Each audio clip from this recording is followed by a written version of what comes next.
Prime Field. All right, Huskies, last check-in. We are inside the final 24, and to me this game is very simple. If Sarah Strong puts up the no entry sign on Nyla Harris, UNC does not have the math to stay with us. That is the whole thing. Not the fake TV debate. Not the Can Carolina muck it up debate. No, this is battle for the boards.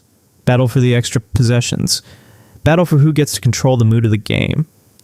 And I'm telling you right now, this is exactly the kind of Sarah Strong game that makes our group chat unbearable in the best way possible. So let's do us first. We come in 36-0, 52 straight wins, Sweet 16. And yes, before anybody asks, this absolutely has Gampel South energy. Our people travel. Our people stay loud. And this building is going to feel a lot less neutral than the bracket says. Health-wise, this is the part of the season where we usually whisper and knock on wood. But right now, we are in a really good place. Rotation is clean, rolls are clean, minutes are clean, AZ is scorching. That is not analysis. That is just the truth. 34 against Syracuse, 8 threes. And the biggest thing was not even the number. It was the gravity. They were glued to her. And when AZ has that kind of perimeter gravity, the floor opens up for every single cutting action we want. Now here's where this becomes a Sarah Strong video. Sarah is being used in those short, violent bursts right now. 24 to 28 minutes, but they are heavy minutes. High leverage minutes. She had 18, 9, and 3 against Syracuse in just 24 of the most efficient minutes you will ever see. And the net rating was plus 77. That is cartoon stuff. And the reason I love this setup for us is because Sarah does not have to play this game like a normal post. She can play it like a thief. She can live at the elbow, blow up entry passes, strip drivers, clean up the glass, and then hit the pass that breaks the entire shell. She's at 18.5 a game. She has 117 steals on the season. Her defensive rating is 65.3, number 1 nationally. Defensive win share is 4.8, number 1 nationally. That's not just good defense. That is game warping. And yes, the North Carolina angle matters. Durham kid, UNC was right there in the picture once upon a time. She picked Stores. She picked Legacy. She picked this. So if you think there is not a little extra juice there, I do not know what to tell you. Then the other thing we have now, and this is why I keep saying Sarah can hunt instead of wrestle all night, is Sarah Williams. Sarah gives us the block anchor. She gives us the rim protection. She demands attention on both ends, which means Sarah can roam, bait, recover, and go take the ball like it owes her money. And then the bench. This is why I'm calm. Blanca Quiñonez just dropped 18 on 7 for 9 against Syracuse. Kaylee Heckel gave us clean point guarding with 0 turnovers. Ali Ziebel is sitting there as a corner and wing release valve if UNC overshrinks. And that second unit is not surviving minutes. They're winning minutes. So our last minute status is this. We are healthy. Our 8-player core is locked. AZ is bending coverages. Sarah is peaking. Sarah stabilizes the paint. And the bench is playing like it knows this can end in Phoenix. Now UNC. They're 27-7. They just handled Western Illinois. And I'm not doing the disrespect thing because that is not how this works in March. They're physical. They want ugly possessions. They want bodies in the lane. They want to make you feel them for 40 minutes. But the weakness is right there if you have watched them enough. They clog the lane. And when they do that, the corners can breathe. They only shot 25% from the 3 in their opener to 10 for 40. And that matters because if they're not cashing threes, then every empty possession turns into a runway for us. The player you have to respect is Nyla Harris. She is their engine of grit. 11.5 points, 6.9 boards. And the big one is 3.1 offensive rebounds per game. That is the stat. That is the one. She creates the extra life for them. She is how they survive dry spells. She's how they drag you into a rebounding game instead of a skill game. She had 12 rebounds against Western Illinois. And if you just glance at the box score, you will say, okay, monster board game, problem. But this is where the Sarah Strong manual kicks in. Sarah just had 9 rebounds against a much better Syracuse level of pressure. And she did it while also handling playmaking and defensive chaos. Harris wants a straight-up physical rebounding war. Sarah can turn it into a possession denial game before the shot even gets to the rim, and that is the part UNC fans will not want to hear. Sarah's hands are a worse matchup for Harris than Sarah's size is. Sarah does not have to out-muscle every possession. She can erase the possession at the catch point. She can blow up the post feed. She can dig down on Navarre's drive. She can turn a rebound battle into a steal battle. India Nivar is the pressure point off the dribble, by the way. If she gets downhill and gets us rotating twice, UNC can feel good about itself. So the job for us is active hands early, shade, heckle, Sarah, make those driving windows feel crowded without overhelping. And then here's the other part, nobody on TV is going to stay on long enough, foul trouble. If Harris gets 2 in the first half, UNC's depth in the paint gets real shaky, real fast. That is where this thing can go from like tense to avalanche. Because then Sarah gets freer, and Sarah gets deeper catches, and our bench starts attacking a second unit that does not want that smoke. So the quick scout is easy. Respect the physicality, respect Harris. But if we keep them off second chances and force them to live from 3, this becomes our kind of game very quickly. Alright, let's do the real social media pulse, because the last couple days have basically circled the same pressure points.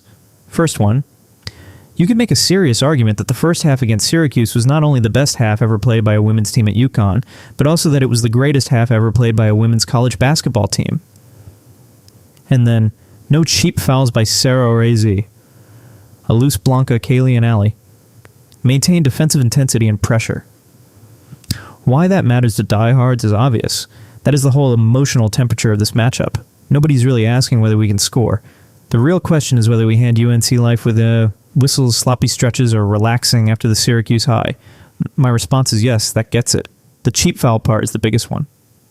Because if Sarah and AZ stay clean, this game stays on our terms. And the Blanca, Kaylee, Allie part is dead on too. If that group comes in loose and aggressive, UNC's second unit is going to feel every bit of it. Second one. Guys, this will be another blowout.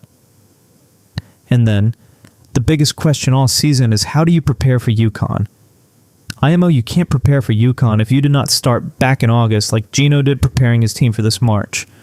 Why that matters to diehards is because that is not casual fan chest thumping. That is a very specific UConn point. The fear for opponents is not just talent. It is readiness. It is organization. It is the fact that our pressure, spacing, and substitutions all feel connected before the game even starts. My response is I agree with the core of it, but I would dial back the automatic blowout part a little. UNC is too physical for me to treat the first 20 minutes like a formality, but the preparation point is absolutely real. That is why Sarah's reads feel early. That is why AZ looks so clean coming off actions. That is why the bench does not look improvised. Third one, stay healthy. And then, keep using the outstanding defense right from the opening tip. The team hits at least 12 plus 3-pointers. Sarah and Jana dominate inside. Why that matters to diehards is because this is a split-screen version of the fan base right now. One side is saying, just get through clean. The other side is already thinking about how overwhelming this can look if the defense and shot-making hit together. My response is the first part is the one I care about most. Stay healthy, stay sharp. Do not let this become weird. And after that, yes, if the threes are there, take them. But I actually think the bigger key is defense from the opening tip. If UNC starts the game feeling crowded in one shot only, then the offensive rhythm will come on its own. Fourth one. North Carolina is good, but not UConn good. They're 27.5 points underdogs for a reason. UConn has more talent, the better coach, better players, etc. North Carolina stands no chance. Why that matters to diehards is because this is the outside view of the matchup. Nationally, people are looking at the line and looking at our last game and basically saying this is not supposed to be competitive. My response is I get why people are there. But the stands no chance part is where I step off, because diehards know exactly where UNC can make this annoying. Offensive rebounding, paint contact, game pace, and Nyla Harris turning dead possessions into second life. So I'm not doing the no chance thing. I am doing the their path is narrow, and our job is to close it fast thing. Fifth one. UConn has too many players who can step up to carry the game. Shade, Ziebel, Blanca Quiñonez, etc. can all go on heaters, and they still have Sarah Strong, the best player in the country. Why that matters to diehards is because this is the bench mob argument finally reaching people outside the circle. The casual crowd still talks about us like it is only AZ and Sarah. The people actually watching know that is outdated. My response is yes. That is exactly why this game can break open even if UNC survives the first wave. If Shea gives you two-way control, if Zabel gives you clean spacing minutes, if Blanca turns the corner, then UNC is not just guarding stars, they're guarding layers. That is what makes this team feel different. My prediction is UConn 88, North Carolina 62. Reason 1. Our depth is going to break this open. UNC can compete with physicality for stretches, but our bench is too real right now. Blanca, Heckle, Zebel, those are not nice extras. That is a second wave that keeps pressure on you when you are already trying to survive Azzi and Sarah. Reason 2. Sarah Strong is going to erase Nyla Harris' favorite source of offense, which is extra possessions. Not necessarily by winning some giant wrestling match on every rebound, by blowing up the play before it gets there. Steals, digs, deflections, early wall-ups, clean defensive boards. And then we run. If UNC is living on one shot and shooting like they did in the opener from 3, the game will get away from them. So that is the last check-in, Huskies. For me, this one comes down to one sentence. If Sarah turns the paint into a no-fly zone, we are going back to the Elite 8. Drop your score prediction. Drop your Sarah line. And tell me right now, do you think the bigger swing is Harris foul trouble or Blanca bench points? I want the real sicko answers only. And the second this game ends, we are back here for the instant reaction. Because if Sarah really does make this a homecoming horror movie for Carolina, we are absolutely talking about every single possession that cracked it open. Prime Field.